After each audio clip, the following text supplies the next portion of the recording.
أعوذ بالله من الشيطان الرجيم بسم الله الرحمن الرحيم الرحمن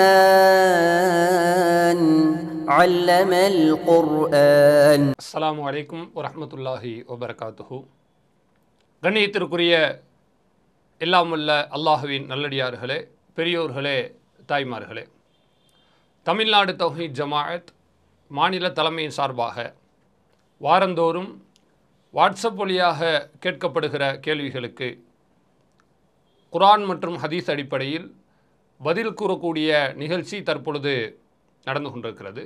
இதில் வாரந்தோறும் நேயர்கள் கேட்கிற கேள்விகளுக்கு நாம் ஒவ்வொரு விஷயங்களையும் மார்க்கத்தின் அந்த எல்லைக்கு உட்பட்டு மார்க்கத்தினுடைய சட்டதிட்டங்கள் எப்படி அதில் தன்னுடைய பங்களிப்பை செய்கிறது என்பதை நாம் விளக்கி வருகிறோம். அந்த வரிசையில் முதலாவதாக ராமநாதபுரத்திலிருந்து சலாஹுத்தீன் என்கிற சகோதரர் கேட்கிறார்.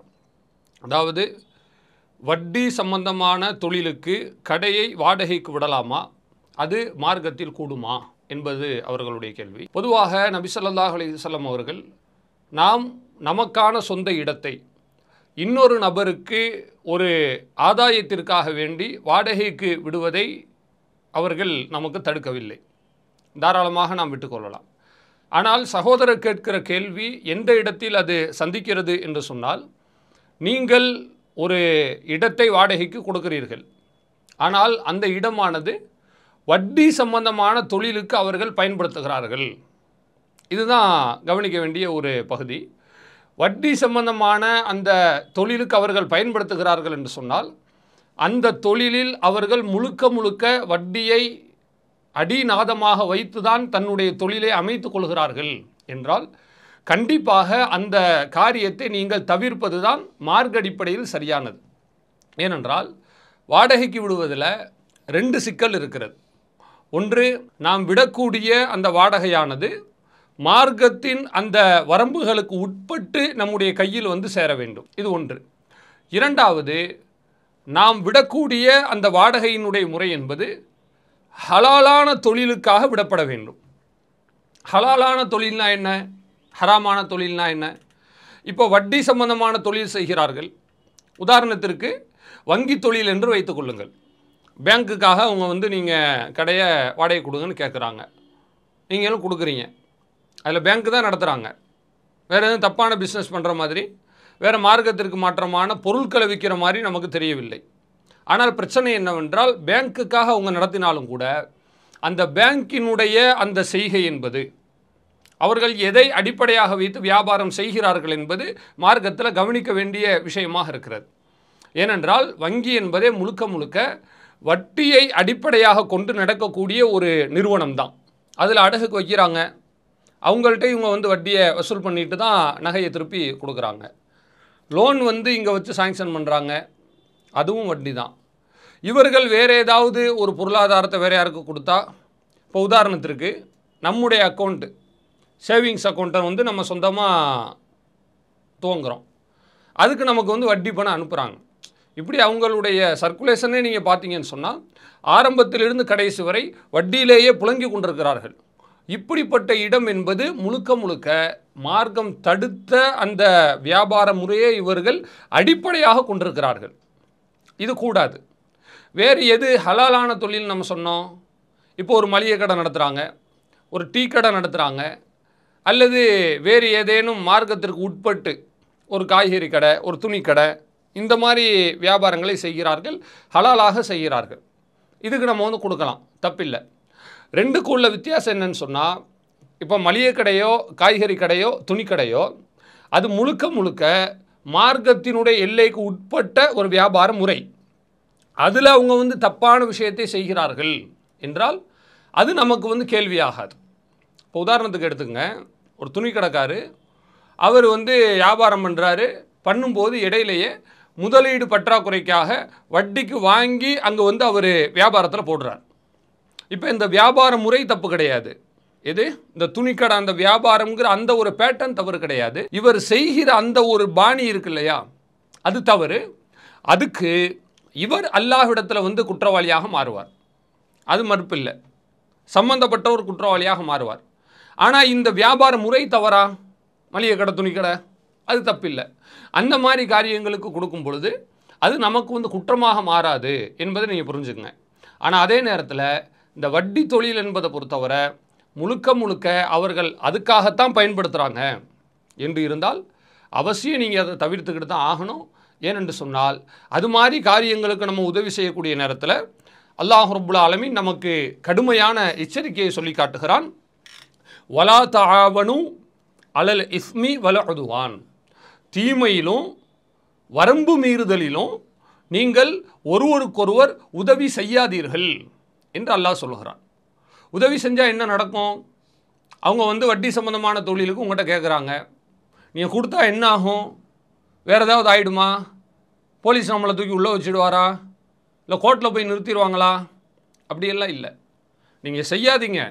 செஞ்சீங்கன்னா இன்னல்லாஹ ஷதீதுல் இகாப், அல்லாஹ் கடுமையாக தண்டிக்கக்கூடியவனாக இருக்கிறான் என்று தன்னுடைய திருமுறையிலே சூரா அல் மாஇதா என்கிற அத்தியாயத்தின் 2வது வசனத்தில் அல்லாஹ் சொல்கிறான்.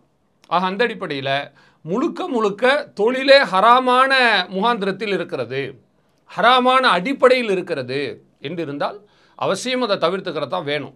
ஹலாலான தொழிலாக இருந்தால் அதுக்கு நம்ம கொடுக்கலாம். அதுக்குள்ள அவர்கள் ஹராத்தை செய்ய விடாமல் தடுப்பது நம்முடைய கடமை. மீறி அவர் செய்கிறார் என்று சொன்னால் அது கண்டிப்பாக அல்லாஹ்விடத்தில் அவர் குற்றவாளியாக மாறுவார் என்பதை நம்ம என்ன செய்யணும், இந்த இடத்துல கவனிக்க வேண்டும். ஆக அந்த அடிப்படையில் வட்டி சம்பந்தமான தொழிலுக்கு நாம் வந்து கடைகளை கொடுப்பது என்பது கண்டிப்பாக நாம் அதற்கு ஒரு மறைமுகமாக துணை போகிவிட்டோம் என்கிற குற்றத்திற்கு நம்ம ஆளாகி விடுவோம். அல்லாஹ்வுடைய கேள்வி, இது போன்ற காரியங்களை செய்தால் மறுமையில் நம்மை நோக்கி நீள வாய்ப்பு இருக்கிறது என்பதை நம்முடைய மனதில் பதிய வைத்து இது போன்ற செயல்களை தவிர்த்து கொள்ள வேண்டும். அடுத்ததாக 2வது சகோதரர் கேட்கிறார், அதாவது என்னுடைய உறவினர் வட்டிக்கு பணம் வாங்கி அவர் அந்த கடனை மீண்டும் செலுத்தி வருகிறார். அந்த கடன் தொகையை அவர் செலுத்துவதற்கு வாய்ப்பில்லாத காரணத்தினால என்னிடம் பணத்தை கொடுத்து கூகுள் பே மூலமாக என்னை அனுப்புமாறு அவர் கூறுகிறார். மாதந்தோறும் உதவி என்கிற அடிப்படையில் நான் இதை செய்து வருகிறேன். இது மார்க்கத்தில் கூடுமா? இவ்வாறு பணம் அனுப்புவது சரியா என்று முகம்மது இஸ்ஹாக் என்கிற சகோதரர் ராணிப்பேட்டை மாவட்டம் பணப்பாக்கம் பகுதியிலிருந்து கேட்டிருக்கிறார். பொதுவாக நாம் வந்து ஒரு நபருக்கு உதவி செய்வது மார்க்கத்தில் தப்பு கிடையாது. அல்லாஹுடைய தூதர் சொல்கிறார்கள், அத்தீனு அந்நசீஹா, இஸ்லாம் என்பதே பிறருடைய நலத்தை நாடுவது தான். இது ஹதீஸ். இப்போ நீங்கள் உதவி செய்கிறோம் என்கிற அடிப்படையில் இதை செய்கிறதா சொல்கிறீர்கள். உதவி செய்வது வேறு, தீமையில் உதவி செய்வது வேறு. நபிகள் நாயகம் ஸல்லல்லாஹு அலைஹி வஸல்லம் அவர்கள் கூறக்கூடிய ஹதீஸ் புகாரியினுடைய 2444வது ஹதீஸாக பார்க்கலாம். உன்சுர் அஹாக்க தாலிமன், உன்னுடைய சகோதரன் அநியாயக்காரனாக இருந்தால் நீ அவனுக்கு உதவி செய். அவ் மதுலூமன், அல்லது அநீதிக்கு உள்ளாக்கப்பட்டாலும் நீ அவனுக்கு உதவி செய். அப்போ சஹாபாக்கள் கேட்குறாங்க, யா ரசூலுல்லாஹ், அல்லாஹுடைய தூதரே, ஹாதா நன்சுருஹு மதுலூமன், இதோ நாங்கள் அநீதி இழைக்கப்பட்டவனுக்கு உதவி செய்ய முடியும். ஒருத்தர் வந்து இன்னொருத்தரை அடிக்கிறாரு, அந்த தாக்கப்படுற ஒரு நபருக்கு நாங்கள் போய் உதவி செய்யலாம், அது எங்களுக்கு புரிகிறது. கைஃப நன்சுருஹு தாலிபன், நாங்கள் எப்படி அநியாயக்காரனுக்கு போய் உதவி செய்ய முடியும்? அடிக்கிற ஆளுக்கு எப்படி உதவி செய்யலாம்? அடி வாங்குகிற ஆளுக்கு உதவி செய்கிறது தெளிவு. ஒருத்தர் இன்னொருத்தரை போட்டு அடிச்சுட்டு இருக்காரு, அவருக்கு உதவி செய்கிறதுன்னு சொன்னால் அப்போ அவரோட கூட சேர்ந்து நாங்களும் அவரை போட்டு அடிக்கணுமா? அதுதான் அதனுடைய நோக்கம். அதுக்கு அல்லாஹுடைய தூதர் கேட்குறாங்க, சொல்கிறாங்க, தஹுது ஃபௌகையதை, உதவி செய்யுங்கன்னு சொன்னால் உலகத்தில் உதவி செய்கிறத ரசூல்லா குறிக்கலை. அவரோட சேர்ந்து நீங்களும் சேர்ந்து அவரை தாக்குங்க என்று சொல்லவில்லை. தஹுது ஃபௌகையதை, அவருடைய கரத்தை நீங்கள் தடுப்பது, அந்த தப்பு செய்ய விடாமல் தடுக்கிறீங்க இல்லையா, அதுவும் நீங்கள் அவருக்கு செய்கிற உதவி தான். அதை அவர் ஏற்றுக்கிற மாட்டாங்கிறது வேற. ஒருத்தர் கோவத்தில் இன்னொருத்தரை போட்டு அடிச்சுட்டு இருக்காரு, அவரை போய் நீங்கள் கையை பிடிச்சி தடுக்கிறீங்கன்னு வச்சுங்க, விடுங்கண்ணைய விடுங்கண்ணையன்னு கத்த தான் செய்வான். அப்படி செய்தாலும் கூட நீங்கள் அவரை தடுங்க. நீங்கள் தடுத்துட்டீங்கன்னா அந்த தீமையிலிருந்து அவர் விலகி கொண்டாரே ஆனால் மறுமையில் அவர் தப்பிப்பார் இல்லையா? அந்த தப்பிப்பிற்கு அவருக்கு உதவி செய்தது யார்? நீங்கள் தான். அதைத்தான் அல்லாஹுடைய தூதர் அழகாக எப்படி நமக்கு சொல்லி காட்டுறாங்க. அப்போ இந்த இடத்துல உங்களுடைய கடமை என்னவென்றால், உங்களுக்கு இருக்கிற ஒரு பொறுப்புணர்வு என்னவென்றால், அவர் செய்கிற காரியத்தை முதல்ல நம்ம தடுக்கணும். அதான் ஃபஸ்ட்டு. பணம் அனுப்பலாமா அப்படிங்கிற ரெண்டாவது விஷயங்க. முதல்ல இது மாதிரி பரிவர்த்தனை நீங்கள் வைக்காதீங்க. இந்த மாதிரி பேட்டர்ன் மார்க்கத்தில் வட்டிக்கு வாங்குவது என்பதே கூடாது தான் என்பதை முதல்ல நீங்கள் தடுக்கணும்.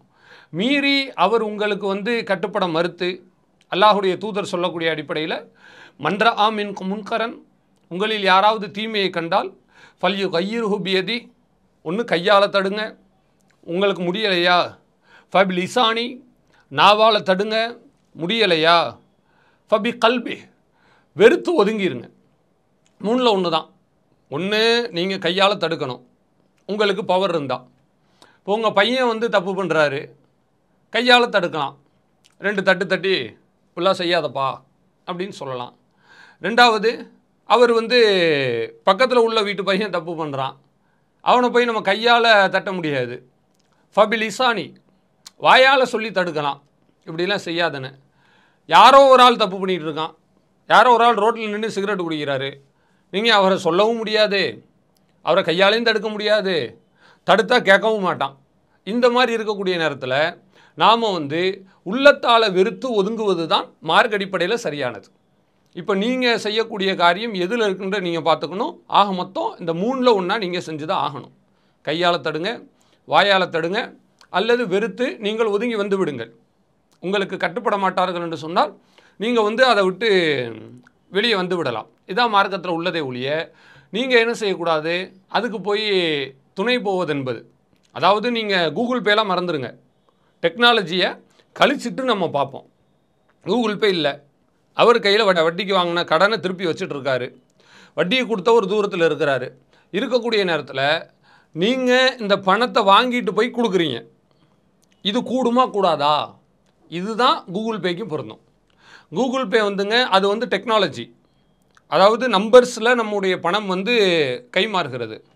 நான் சொல்லக்கூடியது ஃபிசிக்கல் டிரான்சாக்ஷன், அதாவது பணமாகவே கொண்டு போய் கையில் கொடுக்குறது. அவங்க இருக்காங்க சொந்தக்காரங்க, அதை நீங்கள் வாங்குறீங்க, வாங்கி அந்த பணத்தை எடுத்து கொண்டு போய் நீங்கள் இன்னொருத்தட்ட கொடுக்குறீங்கன்னு வச்சுக்கோங்களேன். இது மார்க்க அடிப்படையில் கூடுமா? கூடாது. இங்கே நீங்கள் தடுக்கணும் அல்லது தவிரணும், தவிர்ந்து நிற்கணும் என்று சொல்லும் பொழுது இரண்டையுமே செய்யாமல் அவருக்கு நீங்கள் பணத்தை வாங்கிட்டு போய் கொடுக்குறேன் அப்படின்னு சொல்கிறது அது கண்டிப்பாக தீமையில் துணை போவதாக தான் மாறும். அப்படி போனால் நமக்கு என்னென்ன நிகழ்வுகள் நடக்கும் என்று சொன்னால், நபிகள் நாயகம் ஸல்லல்லாஹு அலைஹி வஸல்லம் அவர்கள் நமக்கு தெளிவான ஒரு ஹதீஸை சொல்கிறார்கள். சஹீஹுல் புகாரியினுடைய 2686வது ஹதீஸ். அதாவது மஸலுல் முதுஹினி ஃபி ஹுதூதில்லா, அல்லாஹினுடைய அந்த வரம்புகளில் பேணுதலாக நடக்கக்கூடியவருக்கும், வல் வாக்கிஐ ஃபீஹா, அதிலே தவறிழைத்து விழக்கூடியவருக்கும் ஒரு உதாரணம் இருக்கிறது. என்னவென்றால், ஒரு பெரிய கப்பல் இருக்கிறது, கப்பலிலே மக்கள் பயணம் செய்கிறார்கள், மேலே சிலர் இருக்கிறார்கள், கீழே சிலர் போய்விட்டார்கள். 2 அடுக்கு கப்பல் அதில் போயிட்டுருக்கிறாங்க. இப்போ கீழே இருக்கிறவங்க என்ன பண்ணுறாங்கண்டா, குடிக்கிறதுக்கு தண்ணி இல்லை என்று மேலே போய் தண்ணி எடுத்துகிட்டு வந்துட்டுருக்காங்க. வந்துட்டு இருக்கக்கூடிய நேரத்தில் கீழே உள்ள மக்களுக்கு தோணுகிறது, மேலே போய் நம்ம தண்ணி எடுக்கிறோம், அப்போ நம்ம தண்ணி எடுக்கிறது அவங்களுக்கு சற்று தொந்தரவு கொடுக்குற மாதிரி இருக்கும். ஏன்னா போய் கதவை திறங்கன்னு சொல்லணும், நாங்கள் எடுத்துகிட்டு வர்ற வரை அவங்க நிற்கணும், அப்புறம் கதவை சாத்தணும், அல்லது அவங்க இருக்கும்போது நம்ம குறுக்க போயிட்டு வர மாதிரி இருக்கும். எதுக்கு இந்த சங்கடம் என்று அவர்கள் எண்ணி, கீழே தான் நமக்கு நிறைய தண்ணி ஓடுதே, தண்ணிக்குள்ளே தானே கப்பலே போய்கிட்டு இருக்கு, அப்படி இருக்கும்போது நாமே மேலே போய் எடுக்கணும். அதனால அவங்க என்ன செய்கிறாங்கன்னு கேட்டிங்கன்னா, ஒரு கோடாரி எடுத்து அந்த கப்பலை அடியில் ஓட்ட போடுறாரு. கப்பலை விட்டு கீழே இறங்க முடியாது தண்ணிக்கு. இப்போ தண்ணியை கப்பலுக்குள்ளே வர வைக்கலாம், ஓட்டையை போட்டால் தண்ணி வந்துட போது, நம்ம தேவைக்கு எடுத்துக்கலாமே என்பது தான் இந்த கீழே உள்ள ஆட்களில் யாரோ ஒரு ஆள் யோசிக்கிறார். புத்திசாலித்தனமாக யோசிக்கிறன்ற பேரில் இப்படி அறியாமையின் உச்சத்தில் நிற்கிறார். இப்படி செய்யக்கூடிய நேரத்தில் தான் ரசூலுல்லாஹ் சொல்கிறாங்க, ஃபைன் அஹது அலா எதை, அந்த கீழே உள்ளவங்க கோடாரி எடுத்து உடைக்கிற நேரத்தில் மேலே உள்ள ஆட்க அவங்கள போய் தடுத்து விட்டார்கள் என்று சொன்னால், அஞ்சவ், அந்த கோடாரி எடுத்து உடைக்க போகிறார்ல அவரையும் தடுத்துருவாங்க. ஒனஜவ் அன்புசகும், தங்களையும் அவர்கள் பாதுகாத்து கொள்வார்கள். ஒயின் தரக்கு, அவரை தடுக்காமல் விட்டுவிட்டார்களே ஆனால் அஹ்லகு, அவரையும் அழிவில் விட்டு விடுவார்கள். வஹ்லகு அன்புசகும், தங்களை தாங்களே அழித்தும் கொள்வார்கள். இதுதான் தீமையினுடைய விபரீதம். தீமையை பொறுத்த வரைக்கும் நீங்கள் நல்லா புரிஞ்சுக்கங்க. அது வந்துங்க நமக்கு நம்ம செய்தாலும் நம்ம தவறு தான். தீமை செய்கிறவருக்கு உதவி செய்தாலும் தவறு தான். உதவி செய்கிறதுல உள்ள இன்னொரு சிக்கல் என்னவென்று சொன்னால், இஸ்லாம் காரண காரியத்தோடு இந்த தீமையில் உதவாதீர்கள் என்று சொல்கிறது. மீறி நம்ம உதவினோம் என்றால் அந்த தீமையினுடைய விபரீதம் இருக்கு இல்லையா, அது கண்டிப்பாக என்றைக்காவது ஒரு நாள் நம்மையும் சேர்த்து தான் அது தாக்கும். இப்போ வட்டிக்கு வாங்குறவங்கள விட்டுட்டோம், அவங்க வாங்கிட்டே இருக்காங்க, அவங்க கொடுக்குறாங்க, இதை நம்ம தடுக்கலைன்னு வச்சுக்கோங்களேன், கண்டிப்பாக அந்த தீமை நம்மளையும் ஒரு நாள் தாக்கும். நம்மளுக்கும் இந்த ட்ராப்புக்குள்ளே, இந்த வலைக்குள்ளே நம்ம இழுத்து விட பார்ப்பதற்கு வாய்ப்பு இருக்கிறது. அல்லது ஷைத்தான் என்ன செய்வான், நம்மையும் அதுக்குள்ளாக வீழ்த்துவதற்கு வெகு நேரம் பிடிக்க மாட்டான், ரொம்ப சுலபமாக முடிஞ்சிடும். ஆக இந்த தீமையான காரியங்களில் நாம் உதவி செய்கிறோம் என்று சொன்னால் அதனுடைய ஒரு பாதிப்பு என்பது நம்மளையும் ஒரு நாள் பாதிக்கும். அப்பொழுது நம்மை காப்பாற்றிக் கொள்வது மிக கடினம் அல்லது இயலாமல் கூட போய், அல்லாஹுடைய தூதர் சொன்னது போல, மேல்தளத்தில் உள்ளவர்கள் எப்படி கீழ்த்தளத்தில் உள்ளவர்களை தடுக்காவிட்டால் அவர்களும் சேர்ந்து அழிந்து போகிறார்களோ அது போன்ற கொடூரமான நிகழ்வு நம்மை நோக்கி வருவதற்கு வாய்ப்பு இருக்கிறது. எனவே இது மாதிரியான சூழ்நிலைகளை நீங்கள் தவிர்த்து கொண்டு நீங்கள் அதிலிருந்து ஒதுங்கிக் கொள்ளுங்கள். அவரையும் அதை விட்டு ஒதுக்குவதற்கான, தடுப்பதற்கான வேலைகளை செய்யுங்கள். நாம் இவ்வாறு உதவி செய்யும் பொழுது மறைமுகமாக நாம் மார்க்கம் தடுத்த காரியத்திற்கு உதவி செய்கிறோம் என்கிற ஒரு குற்றத்திற்கு நாம் ஆளாகி மறுமையில் அல்லாஹினுடைய கேள்விக்கு நாம் ஆளாக வாய்ப்பு இருக்கிறது என்பதை அஞ்சி இது போன்ற காரியங்களை நாம் தவிர்த்து கொள்ள வேண்டும். ஆண்கள் பூமாலை அணியலாமா? அதாவது தேர்வில் வெற்றி பெறுவது அல்லது விளையாட்டில் வெற்றி பெறுவது, வழக்கறிஞராக பதிவு செய்த பின் அதற்காக வேண்டி நமக்கு ஒரு பாராட்டு தெரிவிக்கும் விதமாக பூமாலை அணிவிக்கிறார்கள். இது மாதிரி நேரத்தில் அது மார்க்க அடிப்படையில் சரியானதா, ஆண்கள் அணிவது சரியானதா என்பதுதான் கேள்வி. இதில் பல விஷயங்கள் இருக்கிறது. பொதுவாக பூமாலை என்பதை பொறுத்தவரை அது ஒரு கல்ச்சுரலாக, கலாச்சார ரீதியாக தொடர்புபட்ட ஒரு விஷயமாக இருக்கிறது. நீங்கள் வெஸ்டர்ன் கண்ட்ரீஸ்லாம் இந்த பூமாலையை நீங்கள் பார்க்க முடியாது, அரபு தேசங்களிலும் பார்க்க முடியாது. குறிப்பாக இந்த மாலையிடுவது என்கிறது இந்தியா மற்றும் சவுத் ஏஷியன் கண்ட்ரியில், இந்த கிழக்கு ஆசியா பகுதிகளில் உள்ள சில நாடுகளில் தான் இது மாதிரி கலாச்சாரம் இருப்பதை நீங்கள் பார்க்குறீங்க. இது பெரும்பாலும் யாருடைய கலாச்சாரம், எங்கிருந்து இது கிளை பரப்பி வருகிறது என்று பார்த்தால் இது இணை வைப்பிலிருந்து தான் பிறக்கிறது. ஒரு மாலை அணியும் பொழுது அது நம்பிக்கை அடிப்படையில் அணியப்படுகிறது. கல்யாணங்கள் அப்படி தான், மாலை போடுறதுன்னு சொன்னால் அதுக்குன்னு தனி நம்பிக்கை என்ன செய்கிறாங்க, வச்சிட்ருக்காங்க. இது மாதிரி விஷயங்களை நம்ம பார்க்குறோம். நபி ஸல்லல்லாஹு அலைஹி வஸல்லம் அவர்கள் சொல்கிறார்கள், மன் தஷப்பஹ பி கௌமின் ஃபஹுவ மின்ஹும், யாராவது பிரமத கலாச்சாரத்திற்கு ஒப்பாக நடந்தார்கள் என்று சொன்னால் ஃபஹுவ மின்ஹும், அவர்களை சார்ந்தவர் தான் ரசூலுல்லாஹ் நமக்கு சொல்கிறாங்க. அப்போ நாம் அவங்க கல்யாணத்துக்கு மாலை போடுறாங்க, நாமளும் கல்யாணத்துக்கு மாலை போடுறோன்னு சொன்னால் அது கண்டிப்பாக பிற மதத்தை நாம் பின்பற்றுகிறோம், பிற மத கலாச்சாரத்தை நாம் கடைபிடிக்கிறோம் என்கிற குற்றத்திற்கு நாம் ஆளாகி விடுவோம். இது தவிர்த்து கொள்ள வேண்டும் என்பது தெளிவு. ஆனால் சகோதரர் கேட்கக்கூடிய கேள்வி இந்த அடுத்த புள்ளியிலே தான் அது சந்திக்கிறது. அவங்க என்ன கேட்குறாங்கன்னா, கல்யாண கச்சேரி இது மாதிரி நிகழ்ச்சிக்கு நாங்கள் மாலை அணியலை, ஒரு பாராட்டு தெரிவிக்கிற விதமாக, மகிழ்விக்கிற விதமாக, மகிழ்ச்சியை வெளிப்படுத்தும் விதமாக மாலை அணிவித்தால் அதை நம்ம ஏற்றுக்கொள்ளலாமான்னு கேட்குறாங்க. இது பார்ப்பதற்கு சரி என்று தோன்றினாலும் கூட ஆழமான கண் கொண்டு பார்த்தால் கண்டிப்பாக இது கூடாது. ஏனென்று சொன்னால் நீங்கள் நன்றாக பார்க்கலாம், இந்த மாலை அணிவிப்பதே ஒரு புகழ்ச்சியினுடைய செயல் வடிவமாக இருக்கிறது. இன்றைக்கி நீங்கள் அரசியல்வாதியில் தொடங்கி ஒரு சாதாரண ஆள் வரைக்கும் இந்த மாதிரியான காரியங்கள் செய்கிறாங்க. அதுலேயும் அரசியல்வாதிகளுக்கெல்லாம் இன்றைக்கி எப்படி நடக்குது, இந்த கிரேனில் கொண்டு மாலை போடுவான் பார்த்துறீங்களா, மாலையவே 2 ஆள் சேர்ந்து தூக்கிட்டு வர முடியாது, அது அதனுடைய ஆடம்பரத்தை காட்டணும் என்கிற விதமாக ஒரு கிரேன் எடுத்துகிட்டு அந்த கிரேனில், அதாவது பொக்லைன் மாதிரி பெரிய இயந்திரத்தை கொண்டு அதில் மாலையை தொங்க விட்டு அப்படியே கொண்டு ஒரு கழுத்தில் போடுறாங்க. இதெல்லாம் யார் கேட்டா? இதை விட ஒரு பெருமை வேறு ஏதாவது இருக்கா சொல்லுங்கள். நீங்கள் கிரேனில் போடாட்டாலும் சும்மா கொண்டு வந்து கழுத்தில் மாலையை போடுறோமே, இது எந்த அடிப்படையில் இது நியாயமானதாக படுது? மார்க்கத்தின் அடிப்படையிலையும் நம்ம பார்ப்போம், மனிதம் என்கிற அடிப்படையிலும் பார்ப்போமே. இதில் என்ன அர்த்தம் இருக்கிறது? மாலையை போடுறனால மாலையை போட்டு இவரை பெருமைப்படுத்துகிற அந்த ஒரு திருப்தி தான் கிடைக்குமே ஒழிய, அந்த ஒரு ஆசை தான் நிறைவேறுமே தவிர, இதனால் யாருக்கு என்ன பிரயோஜனம் கிடைக்க போகிறது? மாலை போட்டுக்கிறவருக்கு வயிறு நிறைய போதா, அல்லது மாலை போடுறவங்களுக்கு ஏதாவது நடக்க போகுதா? இது தேவையற்ற ஒரு புகழ்ச்சி தான். அப்போது ஒரு நபரை ஒரு மேடையில் வச்சுக்கிட்டு அல்லது ஒரு இடத்துல இவர் யார் தெரியுமா, இவர் அப்படிப்பட்டவர் இப்படிப்பட்டவர் என்று வாயால் புகழ்வது எவ்வளவு மார்க்கத்திற்கு முரணானதோ அதில் இந்த மாலை அணிவிப்பது கொஞ்சம் கூட குறைந்தது கிடையாது. அப்படியே அதே மாதிரியான விஷயந்தான். இப்போ இந்த மாதிரி காரியத்தை செய்யும் பொழுது நபிகள் நாயகம் ஸல்லல்லாஹு அலைஹி வஸல்லம் அவர்கள் சொல்கிறார்கள், ஒருவர் இன்னொருத்தர் புகழ்கிறாருன்னு வச்சுக்கோங்க, அது ரொம்ப மோசமான நிகழ்வு, அந்த மனிதனுடைய முன்னேற்றத்தை தடுக்கக்கூடிய நிகழ்வு. அல்லாஹ்வுடைய தூதர் சொல்கிறார்கள், அதாவது ஒருவர் தன்னுடைய சகோதரனை தன்னுடைய தோழனை புகழுகிறார், அதாவது இல்லாத சொல்லி புகழலை, உள்ளதை சொல்லி தான் புகழ்கிறார்.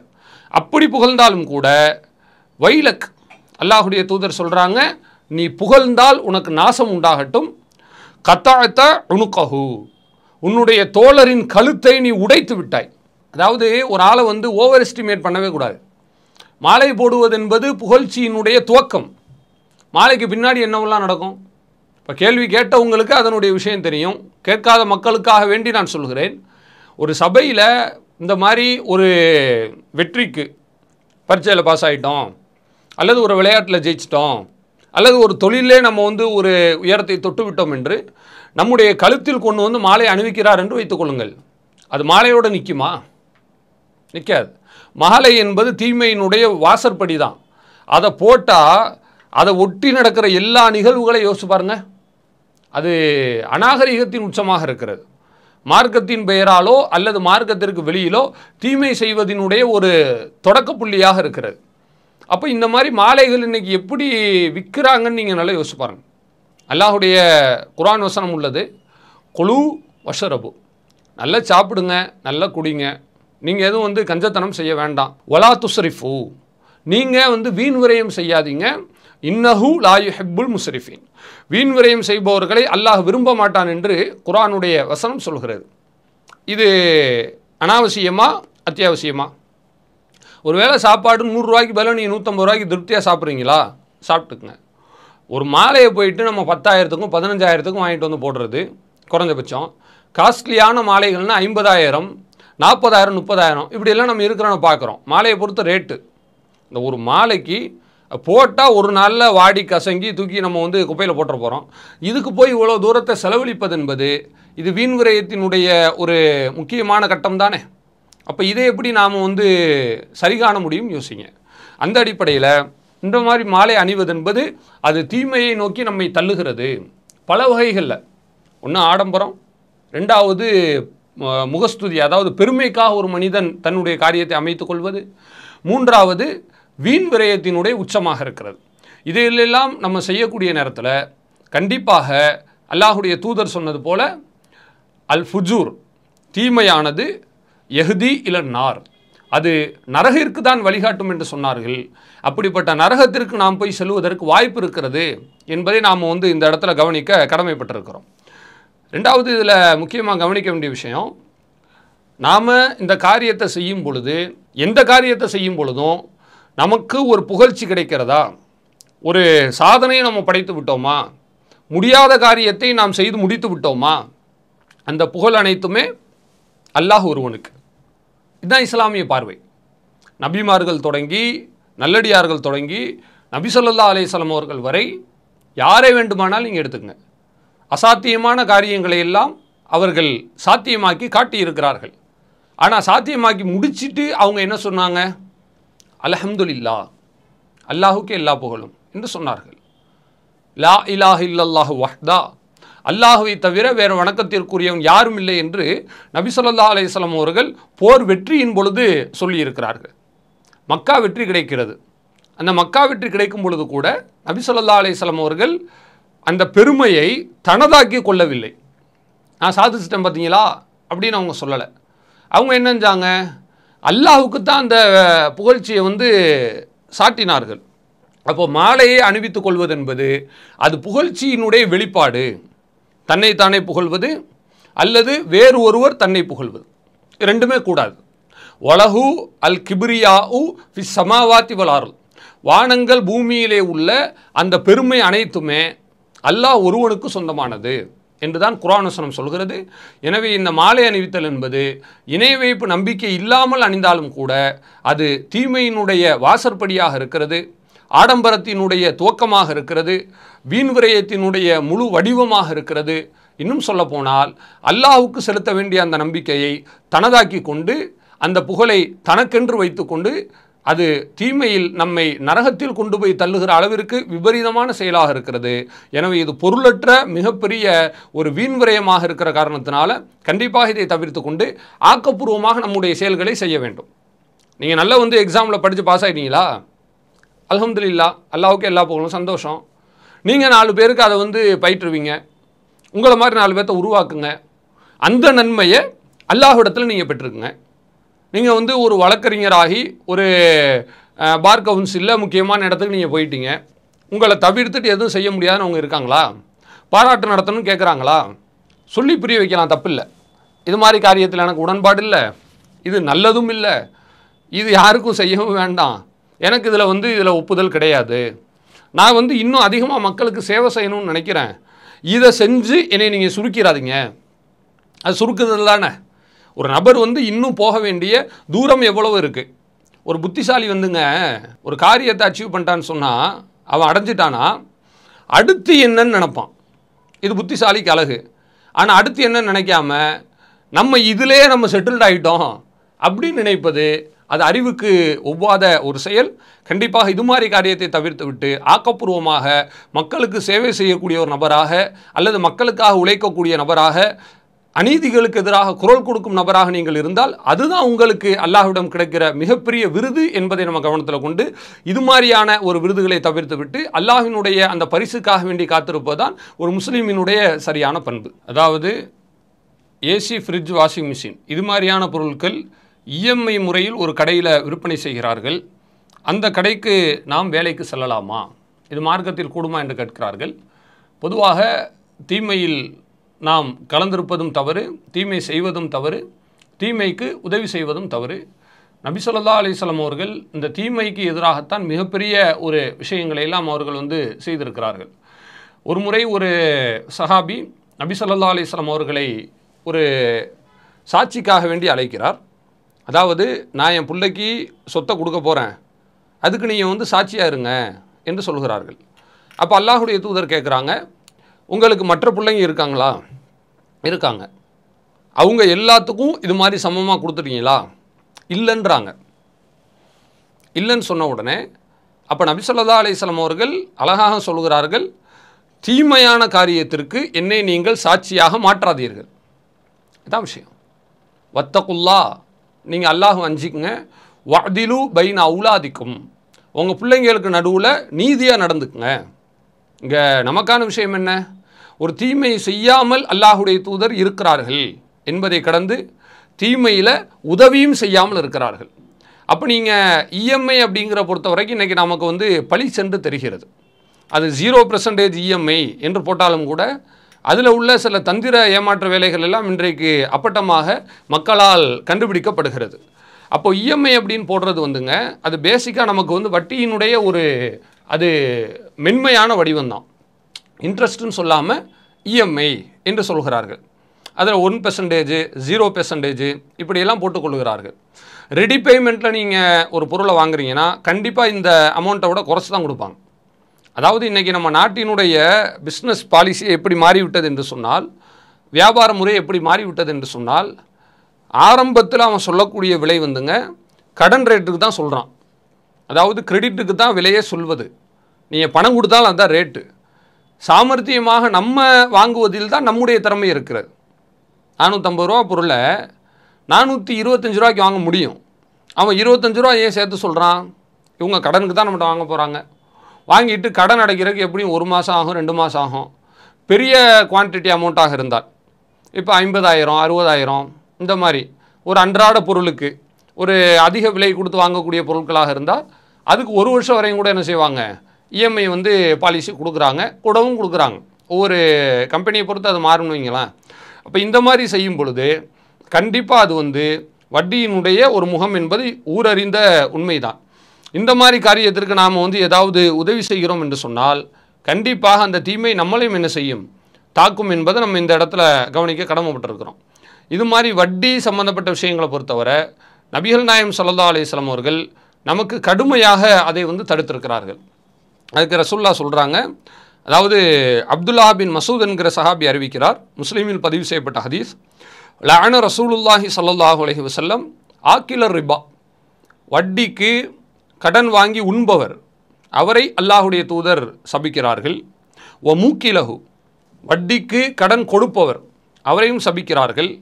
வ காத்திபஹு, அதுக்கு கணக்கு எழுதுபவர் அவரையும் சபிக்கிறார்கள்.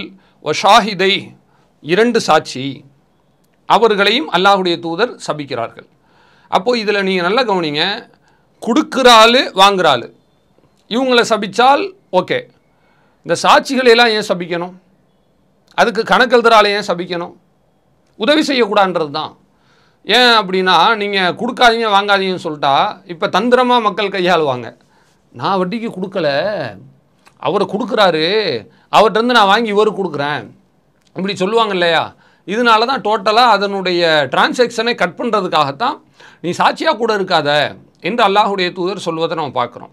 அப்போ நீங்கள் வந்து அந்த கடையில் வேலை பார்க்கும் பொழுது கண்டிப்பாக என்ன செய்யும், அந்த தீமையில் உங்களுடைய கரத்தை நீங்கள் நினைக்க வேண்டிய ஒரு நிர்பந்தத்துக்கு நீங்கள் ஆளாகுவீர்கள். இது வந்து நிர்பந்தம்னு மார்க்க அடிப்படையில் எடுக்க முடியாது. அங்கே வேலை பார்த்துட்டா நீங்கள் அந்த சூழ்நிலைக்கு தள்ளப்படுவீங்க, சூழ்நிலை கைதிகளாக மாறுவதற்கு வாய்ப்பு இருக்கிறது. ஆக அந்த அடிப்படையில் இது மாதிரி விஷயங்களை நீங்கள் தவிர்த்து கொண்டு உங்களுக்கு இழப்புகள் வந்தாலும் கூட மார்க்கத்திற்கு உட்பட்ட வழியை நீங்கள் தேடுங்கள். இது மாதிரியான நெருக்கடி சூழ்நிலையில் உள்ளவர்களின் நிலைமையை நம்மால் உணர்ந்து கொள்ள முடிகிறது. அல்லாஹுடைய தூதர் இதற்காகத்தான் சொல்லுகிறார்கள், அத்துன்யா சிஜ்னுல் முஃமின், உலகம் என்பது மூமீன்களுக்கு சிறைச்சாலை, ஒ ஜன்னத்துல் காஃபிர், காஃபிர்களுக்கு சொர்க்க பூஞ்சோலை. அவங்களுக்கு சட்டத்திட்டம் கிடையாது, அவங்க நினைக்கிறதா சட்டம், அவங்க நினைக்கிறது தான் நியாயம். ஆனால் நமக்கு வந்து பல சட்ட பிரச்சனைகள் இருக்கிறது, ஹலால் ஹராம் கடிவாளம் இருக்கிறது. ஆக இப்படிப்பட்ட சூழ்நிலைகளில் இதுகளை நாம் வந்து கவனிக்காமல் அதில் நாமும் ஒரு பங்காளியாக மாறிவிட்டோம் என்று சொன்னால் கண்டிப்பாக அந்த தீமையில் நாமளும் பங்கெடுத்து விட்டோம் என்கிற ஒரு குற்றத்திற்கு நாம் ஆளாகிவிடுவோம்.